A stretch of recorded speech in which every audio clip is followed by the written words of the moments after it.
I started my professional career as a physiotherapist, and I became extremely frustrated with the inability to change behaviour.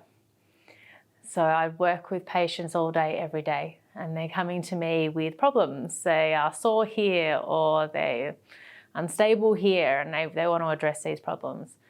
But when I offered solutions, it was very rare for them to follow my advice. And that really frustrated me, because I thought, well, you want some help? I'm trying to help you and you're not taking that help. So I got to the end of my graduate year as a physiotherapist and said, look, I've gotten to a point where I need to learn how to change behaviour. And so I left full-time clinical practice and started my PhD in behaviour change. And specifically, my PhD was around identifying how physiotherapists can change patient behaviour, and that behaviour was physical activity. What I did learn is that physiotherapists don't understand that they are attempting to change behaviour with every patient interaction. A physiotherapist, with their approach to a patient, if they can have a very good rapport, a very good relationship with this person, while also enhancing the amount of trust that this person has in them by, say, for example, giving them information about their condition, all these things can positively impact their ability to change behaviour. Some of the projects that we've got running at the moment are very pro-social focused. So one, for example, is in foster care, where we're trying to help an organisation increase the number of foster carers in Victoria, because there's a lot of children entering out-of-home care and they don't have a place to stay.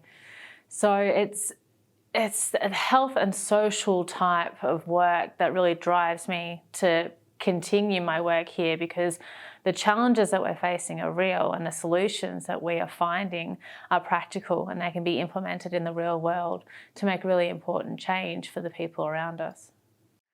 This question is a big one, and there are so many different answers. I think one of the biggest challenges, it's not just a challenge for behavioural science, but it's a challenge for research in general, and that is the use of artificial intelligence. I think there's a lot of positives that can come from artificial intelligence, but there's a lot of unknowns that can potentially be negatives. And I can see over the next few years in research, the way that we work will change dramatically. And that's simply due to the progression of artificial intelligence. So the way that I used to work last year is already different to how I work this year with the use of AI. And we can use AI in ethical ways and less ethical ways. And at the moment, researchers don't know the difference. And that's what worries me. That's the challenge. But we also have, we don't have a crisis in in repeating science or teaching people what we have done and allowing them to replicate it. I think we need to get better at documenting our methods and also teaching others how to conduct our studies again, so we can see if what works in one population also works in another population, in similar contexts or different contexts, because we can't just assume that if one thing works in one context, it's going to then work in another, or one thing works for some populations and it will work in another. And then finally, when it comes to the population, a lot of behavioural science, the people that we talk to and involve in our studies are white people.